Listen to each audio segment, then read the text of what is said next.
Doctor साहिबा, अगर हम बात करें ख़वातीन में बांझपन के हवाले से, तो आपको क्या लगता है कि वक्त के साथ साथ ख़वातीन में बांझपन या बे औलादी जो है वो बढ़ती जा रही है? बिल्कुल, आपने बहुत पर्टिनेंट पॉइंट निकाला कि जैसे जैसे हमारा टाइम गुजर रहा है, इन्वायरमेंट में बहुत सारी पोल्यूशन आ रही है, तो इसमें मेल फैक्टर सब फर्टिलिटी बांझपन और फीमेल फैक्टर सब फर्टिलिटी बढ़ रही है। क्योंकि जो ये माइक्रो प्लास्टिक्स हैं स्पेशली, क्योंकि प्लास्टिक हमारा बहुत ज़्यादा यूज़ होता है और इसके ऊपर अब स्टडीज़ बहुत सारी ये साबित करती हैं कि प्लास्टिक की वजह से जो मेल्स में स्पर्म्स बनने की वो है कैपेसिटी वो कम हो रही है, और फीमेल्स में एग्स जो हैं वो प्रॉपर्ली मैच्योर होने से या वक्त से पहले ही उनकी प्री मैच्योर ओवेरियन फेलियर की तरफ वो चली जाती हैं। तो ये एक है कि एनवायरनमेंट के साथ साथ हमारी जो फर्टिलिटी का एक्सपेक्टेशन है ना कि हम किस एज तक फर्टाइल रह सकते हैं, वो वक्त के साथ साथ थोड़ा कम हो रहा है।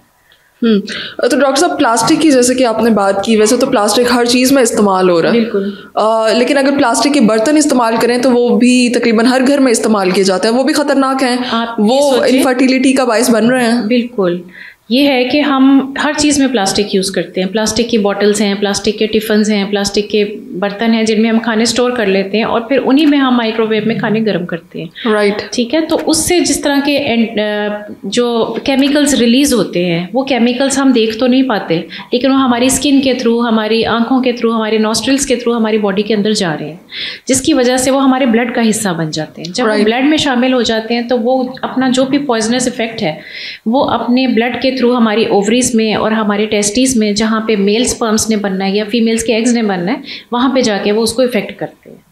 तो ये कोशिश करनी चाहिए, जैसे पुराने वक्तों में होता था कि या तो मिट्टी के बर्तन इस्तेमाल किए जाएं, मेटल के बर्तन इस्तेमाल किए जाएं, जैसे कॉपर वगैरह, क्योंकि उसमें थोड़ा आपको मतलब सफाई भी मिल जाती है। वो एंटीऑक्सीडेंट के तौर पे भी यूज़ होता था पुराने ज़माने में, जब बहुत ज़्यादा एंटीबैक्टीरियल चीज़ों का रिवाज नहीं था, तो कॉपर के बर्तन यूज़ किए जाते थे। बिल्कुल। और इसके साथ साथ हमें पानी पीने की बोतलों में भी कोशिश करनी चाहिए कि हम प्लास्टिक को अवॉइड करें। प्लास्टिक जब गर्मी से मिलेगा तो उसमें फिर वो हार्मफुल केमिकल्स बनेंगे। ठीक है, एक तो ओवन में रखने से तो ऑब्वियसली अवॉइड करना चाहिए, लेकिन जो गर्म खाना प्लास्टिक के बर्तनों में निकाला जाता है उसका भी नुकसान है। बिल्कुल हार्मफुल है, सिर्फ फर्टिलिटी के पॉइंट ऑफ व्यू से नहीं, बल्कि ये कैंसर, बहुत सारे कैंसर्स का बायस भी बन सकता है। ठीक। ये स्टडीज़ भी बहुत प्रूव करती हैं कि ये जो माइक्रो प्लास्टिक्स हैं, जिनको हम अपनी तरफ से तो डिस्कार्ड कर चुके हुए हैं, लेकिन ये ओशंस में जाके वापस हमारे पानी में आके हमें हर तरह से इफेक्ट कर रहा है। तो इसका यूज़ ही जिसको कहते हैं ना कि कम करना चाहिए। ठीक है डॉक्टर साहब, इसके अलावा अगर हम लाइफस्टाइल की बात करें तो हमारा लाइफस्टाइल जो है वो कितना कंट्रीब्यूट कर रहा है आजकल इनफर्टिलिटी के बढ़ने में? हमारा लाइफस्टाइल, मैं कहती हूँ मोर देन 90% ही कंट्रीब्यूट कर रहा है, क्योंकि हम जो हो गए हैं बहुत लेज़ी लोग हो गए हैं। हमसे पहले जो लोग थे वो जल्दी सुबह सुबह उठ जाते थे, खेतों में जाते थे, सारा डे लाइट लेते थे, विटामिन डी सारा इंजॉय करते थे, उसके बाद वो अपने एक सेट टाइम पे जो है ना सो जाते थे, अपना स्लीप पूरा करते थे, जिसकी वजह से उनके स्ट्रेस लेवल्स कम होते थे। हमने क्या किया, हम सारी रात जागते हैं, हमें कोई उसमें विटामिन्स नहीं मिलती, कोई हमारी फिजिकल एक्टिविटी नहीं है, फिर हमारे दिमाग को ये पता होता है कि दिन है लेकिन एक्चुअल में रात होती है, फिर जब हम सुबह उठते हैं तो हमारे दिमाग को पता होता है कि रात है, एक्चुअल में दिन होता है, तो हम हमेशा थका हुआ महसूस करते हैं, हम हमेशा लेज़ी फील करते हैं। फिर हम क्या करते हैं, हम टीवी पे बैठ जाते हैं, नेटफ्लिक्स लगा लिया या कुछ लगा लिया और कुछ खाते रहे। ये हमारा लाइफस्टाइल है और हम इसको एंजॉयमेंट समझते हैं, क्योंकि ये हमारी एंजॉयमेंट है हमारी बिजी रूटीन में से। तो बहुत इफेक्ट करता है लाइफस्टाइल। आपका लाइफस्टाइल हेल्दी होगा तो आपका वेट कंट्रोल में होगा, आपका स्ट्रेस लेवल कंट्रोल में होगा। अगर आपका लाइफस्टाइल ऐसा है तो लाइफस्टाइल की बिना पे ही, सिर्फ लाइफस्टाइल चेंज करने से ही बहुत सारी बीमारियां, फॉर एग्जांपल PCODs हैं या PCOS हैं, जिसको हम पॉलीसिस्टिक ओवरीज कहते हैं, एक्चुअल ट्रीटमेंट उसका लाइफस्टाइल चेंज है। Lifestyle is so important. Physical inactivity भी आई थिंक इसकी एक बड़ी वजह है, बहुत बड़ी वजह। फिजिकली हम जब एक्टिव नहीं होते तो एक तो हम मोटे होते हैं, हमारी बॉडी में फैट डेपोजिशन ज़्यादा होती है।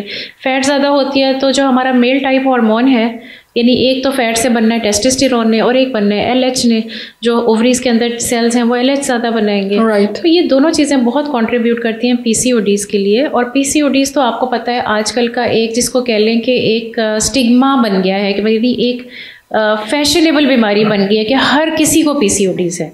और ऑल्दो कि हमारा साउथ ईस्ट एशियन रीजन ऐसा है कि यहाँ पे शुगर और पीसीओडीज बहुत प्रेवलेंट है और लोगों को इसकी अवेयरनेस भी है, लेकिन उस हद तक अवेयरनेस नहीं है। बताने की हद तक या पढ़ने की हद तक तो गूगल बहुत सारे लोग करते हैं, लेकिन अगर आपको सिर्फ ये बता दिया जाए कि पीसीओडीज का वाहिद इलाज सिर्फ और सिर्फ वेट रिडक्शन है, तो यू विल बी अमेज्ड कि कितने लोगों को ये बात नहीं पता। डॉक्टर साहब, अगर हम डाइट की बात करें तो वो कितना कंट्रीब्यूट कर रही है इनफर्टिलिटी के लिए?